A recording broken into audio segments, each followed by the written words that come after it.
What's going on, guys? Matt Manduke here, and this is the first flight of my Mavic 2 Zoom. I didn't fly it for very long here. I didn't even use a quarter of the battery. The thing was, I got it in the Grand Canyon. Well, I got it in Flagstaff at a Best Buy.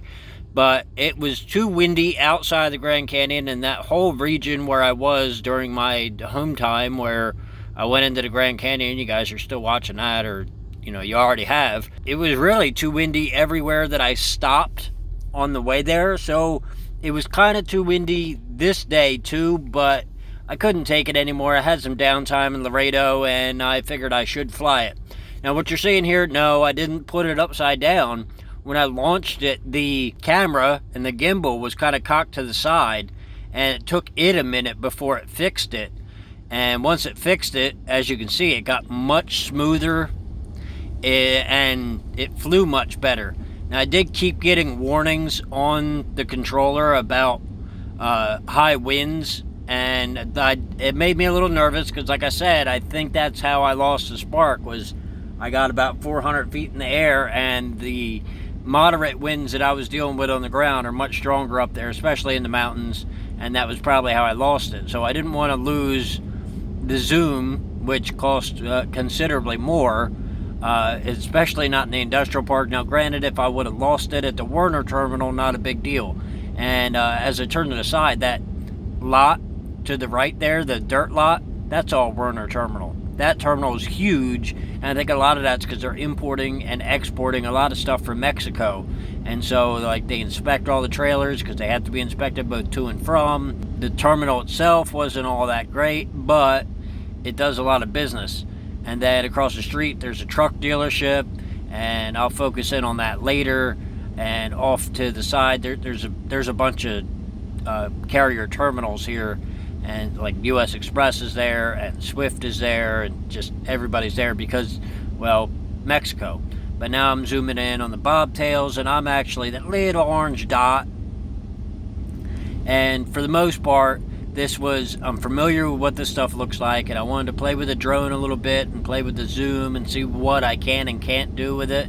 So I'm flying around with it to, see what I can do, and I can see that radio tower's there, and that's cool because you could go higher if you wanted to, but it's kind of hazy out, so there's no reason to go any higher.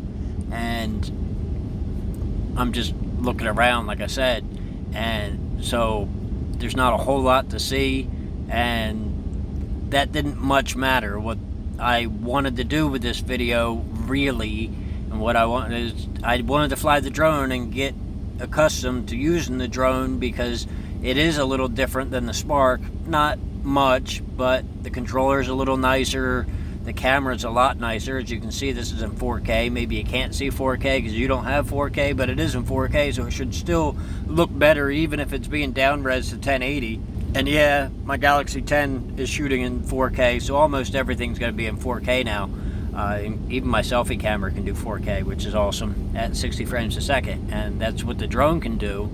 So yeah, I want to get accustomed to doing that because I'm going to be flying it in a lot of different places, and a lot of times I'm going to be flying it at rest stops.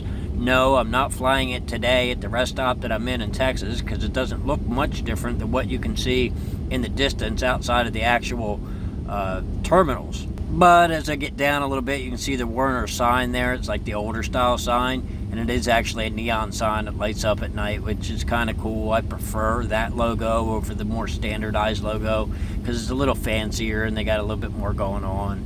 And yeah, they got the Texas, American, and Mexico flags because it's an international company and they ship freight all over.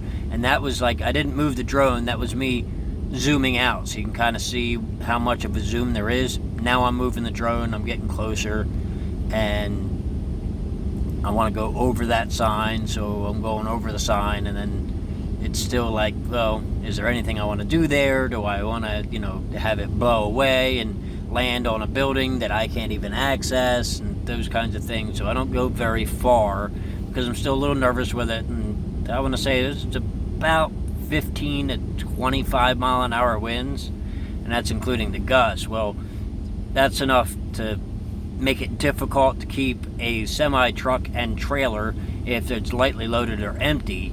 It makes it difficult to keep it in a lane, So I can just imagine how this drone would deal with it, even though it's a lot more aerodynamic, and yeah, it is higher tech in many ways, but I don't want to lose the thing. That's the whole point. But I did think that all these bobtails were cool because they're all piggyback, and you see them on the highway like that all the time. Well, maybe you don't, but I do because I'm on the highway all the time. But yeah, that is me zooming in while going forward, and now going forward and zooming out. And I think there's a macro that the drone does to make that more dramatic, but I'm just kind of playing with it. It's a toy.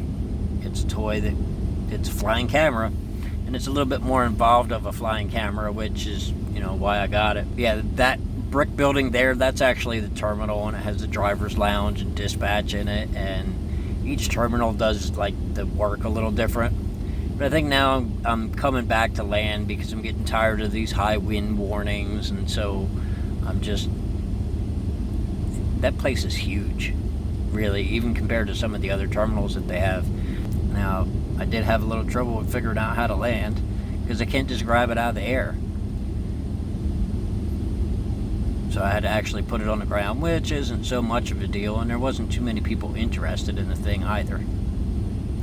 Coming in, so now would be a good time for me to say thanks for watching, guys. I hope you enjoyed this. If you want to see my other drone flights, this is all new drones, so it's going to have its own playlist. But for now, we're going to look at the Sparks Over playlist. Go ahead and click on that there. Of course, I wouldn't do this without you. I'll see all my friends later. And hey, thanks for watching.